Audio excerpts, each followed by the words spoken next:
Second year, विषय Hindi, lesson 15, unit 4। आज chapter का नाम है एकीकरण हस्तक्षेप। कोठारी आयोग के अनुसार राजीव गांधी ने राष्ट्रीय शिक्षा नीति का निर्धारण किया।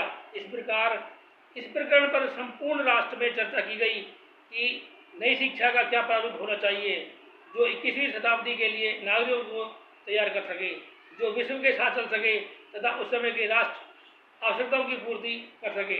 इस संदर्भ को ध्यान में रखते हुए सन 1986 में राष्ट्रीय शिक्षा नीति का प्रारूप विकसित किया गया तथा शिक्षा के विभिन्न पक्षों एवं स्तरों के लिए सुझाव दिए गए तथा जिन्हें अविलंब लागू करने का प्रयास किया गया।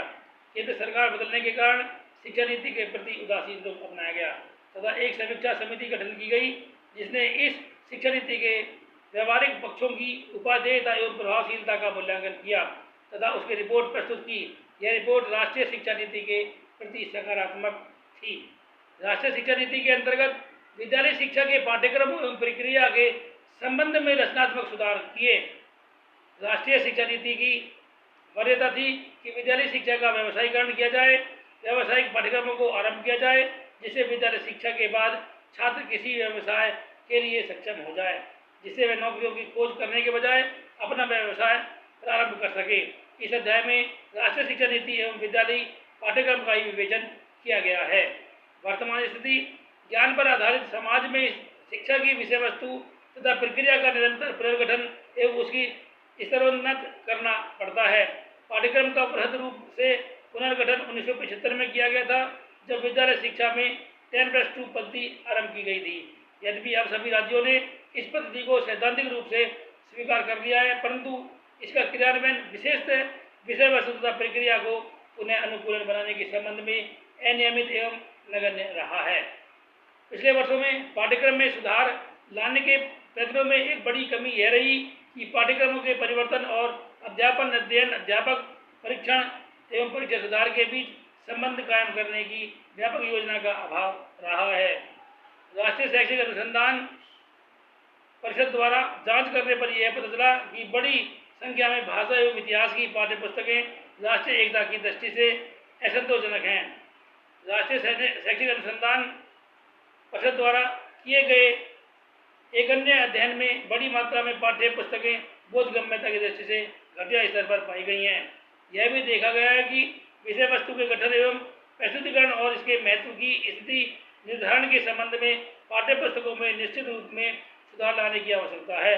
पाठ्य पुस्तकों को तैयार करना, इनकी अधिक अभिकल्पना, चित्रीकरण करने और उनकी जल्दसाजी के विशेषकर इन क्षेत्रों में प्रौद्योगिकी में हुई उन्नति को दृष्टिगत रखते हुए आमूल सुधार की आवश्यकता है। पाठ्यक्रम विकास एवं प्रशिक्षण प्रणाली के क्षेत्र में अनुसंधान एवं परिवर्तन अधिकांशतः विशेष रूप से वित्त पोषित परियोजनाओं एवं छोटे समूह तक ही सीमित रहते हैं। नव परिवर्तन के संस्थाकरण की प्रक्रिया को व्यावसायिक समर्थन प्रदान करने के लिए वर्तमान तकनीकी सहायता संबंधी संरचना समुचित रूप से सज्जित नहीं है। SITE परियोजना को छोड़कर शैक्षणिक प्रौद्योगिकी एवं शैक्षणिक पुनर्गठन के लिए 4 माध्यम समर्थन महत्वहीन रहा है। विभिन्न सामाजिक आर्थिक जनसमूह के बच्चों को दी जाने वाली विद्यालय की सुविधाओं में व्याप्त असमानताएं शैक्षिक स्तरों की समानता सुनिश्चित करने के मार्ग में गतिरोधक हैं। नीति एवं उसके प्रभाव, जैसा कि राष्ट्रीय शिक्षा नीति में निर्दिष्ट है, शिक्षा की विषय वस्तु तथा प्रक्रिया में पुनर्विन्यास के संबंध परिधियां प्रकार हैं। नंबर 1, जाति, पंथ या लिंग भेद किए बिना सभी के लिए तुलनात्मक श्रेणी की शिक्षा उपलब्ध करना। नंबर 2, विभिन्न चरणों के अध्ययन के न्यूनतम स्तर के प्रतिमान स्थापित करना और प्रारंभिक सुविधाओं, सांपट कार्यक्रम एवं प्रावधान करना जिससे धीमी गति के शिशुओं के लिए भी अध्ययन और अधिक मनोरंजक अनुभव बन सके। नंबर 3, सामान्य संरचना एवं सामान्य मानदंड की राष्ट्रीय पाठ्यक्रम रूपरेखा के साथ राष्ट्रीय शिक्षा नीति का स्पष्टीकरण। नंबर 4, अध्यापन एवं अध्ययन में सुधार के लिए विद्यालयों में एक चल रही प्रक्रिया के रूप में मूल्यांकन शुरू करना तथा परीक्षा में सुधार करना। जनजातीय लोगों तथा शैक्षणिक रूप से पिछड़े अल्पसंख्यकों वर्गों की समृद्ध सांस्कृतिक विशिष्टता को दृष्टिगत रखते हुए संस्कृति विशेष के पाठ्यक्रमों तथा शिक्षण सामग्री का विकास। नंबर 6, अध्यापक शिक्षा पद्धति की अच्छी तरह से जांच करना तथा तकनीकी एवं संसाधन सहायक संरचनाओं को सुदृढ़ करना, जिसमें शिक्षा एवं प्रशिक्षण के लिए जिला संस्थानों DIT की स्थापना करना शामिल है। शैक्षणिक प्रशासन का विकेंद्रीकरण, संस्थानों के प्रमुखों को महत्वपूर्ण भूमिका सौंपते हुए शैक्षणिक संस्थानों के लिए स्वायत्तता की भावना पैदा करना तथा अध्यापकों में व्यावसायिक दक्षता का विकास करना। नवीन विचारों एवं प्रक्रियाओं को प्रोत्साहित करने तथा संसाधन जुटाने के लिए गैर सरकारी तथा स्वैच्छिक तत्वों और जनता के सहयोग को बढ़ाना तथा नंबर 9, शैक्षणिक कार्यक्रम परीक्षण पैकेज तैयार तथा उनका प्रसार करने और जागरूकता पैदा करने के लिए आधुनिक संचार प्रौद्योगिकी प्रभावशाली प्रयोग।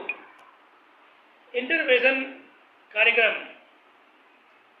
कार्यक्रम के अंतर्गत व्यापक स्तर पर पाठ्यक्रम क्षेत्रों, सेवाकालीन अध्यापक प्रशिक्षण, सहायक पद्धतियों का अनुकूलन, प्रौद्योगिकी का प्रोत्साहनार्थ प्रसार एवं अनुश्रवण आदि जैसे विषयों को शामिल किया गया। नंबर 1, राष्ट्रीय कोर पाठ्यचर्या।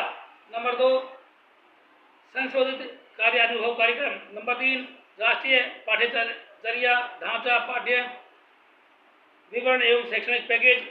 प्रक्रिया पुनःअनुकूलन में है। सेवाकालीन अध्यापकों को पुनःअनुकूलन, सेवाकालीन अध्यापकों के लिए कार्यानुभव, कला शिक्षा, शारीरिक शिक्षा में विशेष प्रशिक्षण। परीक्षा सुधार में है।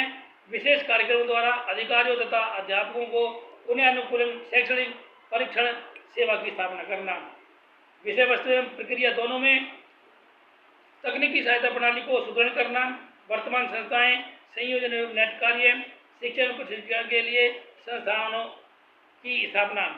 गतिशीलता एवं प्रोत्साहन, संचार प्रौद्योगिकी, टेरेस्ट्रियल रेडियो एवं दूरदर्शन, सब एवं वीडियो कैसेट सेवा, सूक्ष्म संगणक, इलेक्ट्रॉनिक सूचना पट एवं गैर परंपरागत संसाधन केंद्रों, स्वैच्छिक एजेंसियों का नेट कार्य एवं समूह की सामाजिक गतिविधियां और ट्रिगरिंग